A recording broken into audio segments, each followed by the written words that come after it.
Welcome to Donmar TV News Channel, mga balita sa buwan ng Oktubre. Hindi ho ito scheduled meeting. Kaya lang, with the present impasse ngayon sa Kongreso, mapipilitan po ako. Ang kwento ko lang naman, simple lang. Tayo nagpahalal sa tao kasi gusto nating magsilbi sa ating bayan. Yung iba naniniwala sa hangarin natin. Yung iba naman, the ever cynic, sabi nila, gusto lang natin pera. Pero whatever it is, ang anong nasa isip ng lahat o isang tao, ako po'y magsasabi ng aking nasa loob ko. You know, I ran for president with the heart in mind na gusto kong sumilbi. And of course, in serving, I would have wanted to give the best sa pagkakaya ko, sa pagkatao ko. Sa limitadong pinag-aralan ko, gusto kong na maalaala at hindi para sa inyo, para sa aking mga anak na lang at mga apo. Na minsan sa buhay ko, tumakbo ako ng presidente, nanalo ako dahil hinilal ako ng tao. Ngayon, gusto kong makipag-usap sa inyo lahat, tayong lahat ng opisyal. Not necessarily with the congressman and senator. Lahat tayo. Na ang gusto naman natin talaga magsilbi ng husto. Now, whether it is really the work of a few men in Congress or in the cabinet or in the other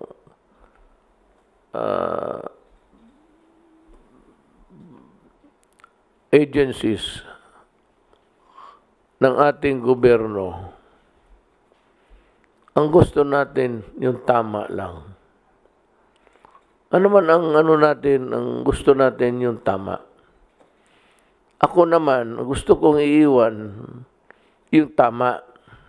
Kasi yun nga ang sinasabi kong iiwan ko sa mga apo ko, mga anak ko, na ako po'y nagpakatotoo.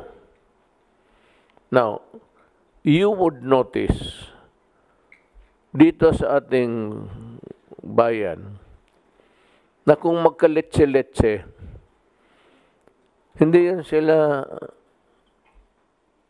magtanong kung sino ang may kagagawan o responsable for the mess that we are in right now.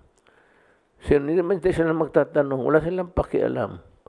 Ang maalaala lang nila, panahon ni Duterte, napakabaho. Kita mo kung gano'n.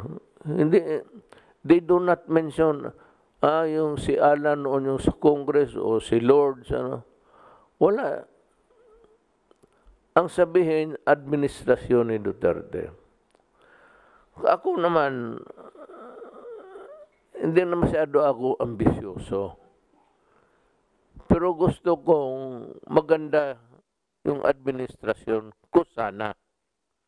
Kung kaya ko rin. Kung kaya kong pagandahin. Pero wag na nyo akong idamay sa away ninyo. Tapos in the future, people will be asking what happened to the administration of Duterte. Or the administration of Arroyo. Or of Aquino. Or of Ramos.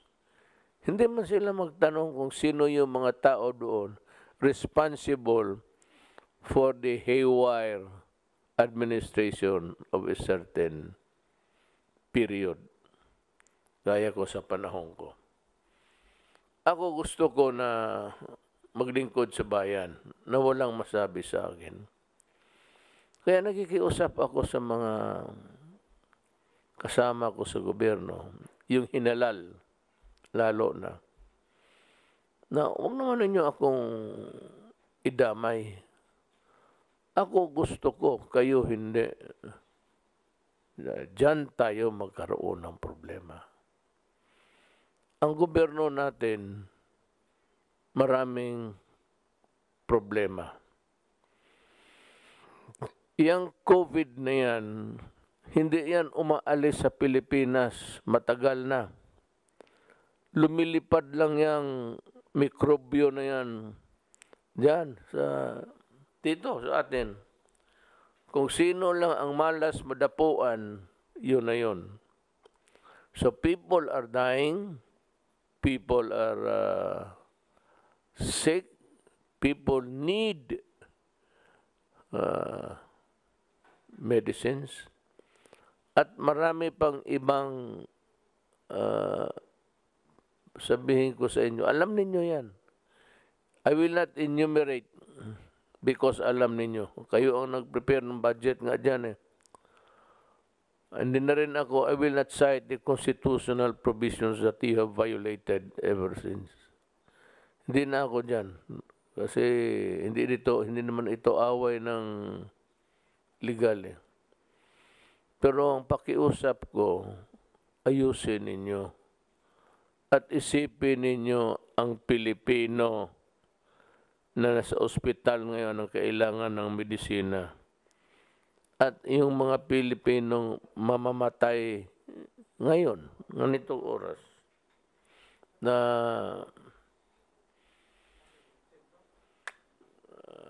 walang gamot, wala lahat, kulang. At hindi ko talaga maintindihan, isa pa ito, na may mamatay sa ospital ng gobyerno dahil walang medisina. Wag na wag akong makarinig ng ganun. Sa totoo lang, ang Kongreso was generous enough to give us the Bayanihan Act to heal us one, lahat ng pera nandyan. Wala pa namang kalukuhan akong nakita. Pero wag naman sana ninyong subrahan ang laro sa Congress na yung budget mismo ang nalagay sa alanganin. I'm just, appealing to you. Yung upo nila dito, hindi sabihin na may balak ako.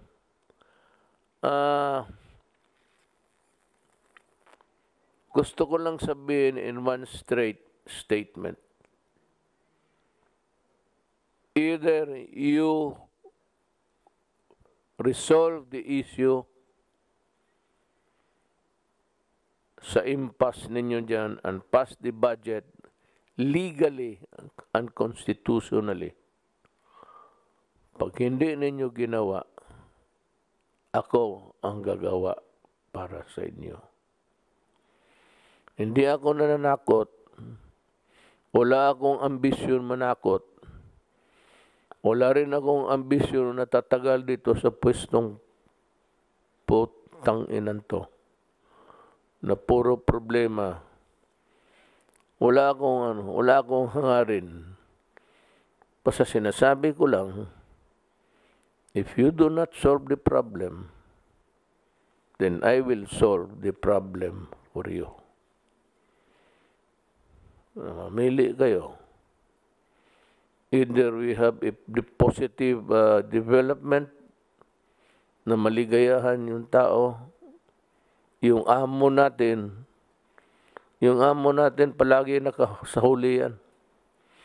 Maya na yung amo natin, mamamatay na muna yan. O mabubuhay yan, medisina lang yan. Tapos nakakalimutan natin.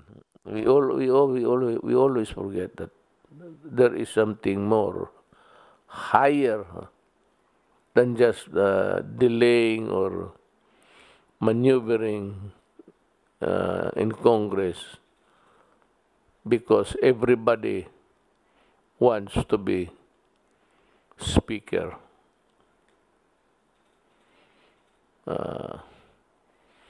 I am not going to give a timeline. Hindi mga diktador lang gumagawa ng ganon. Gusto ko na ayusin ninyo. If and when I see that there will be a delay and it will result in the derailment of government service, I will, I said, solve the problem for you. Yan lang po. Sana maintindihan ninyo ako. I will not apologize for saying this because indeed we are all of the same dream, and that is really by itself and alone it is already an honor. It's a dream fulfilled for any lawyer or any Filipino for that matter to serve his country. So let us keep that in mind, and we will see in the next few days if there is really something that we can hope for. Pag wala, then I will do my thing.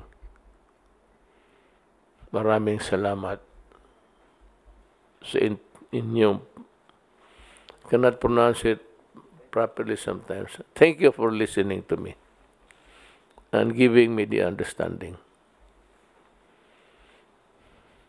But I am not apologizing for anything. I'm just telling you. Good day.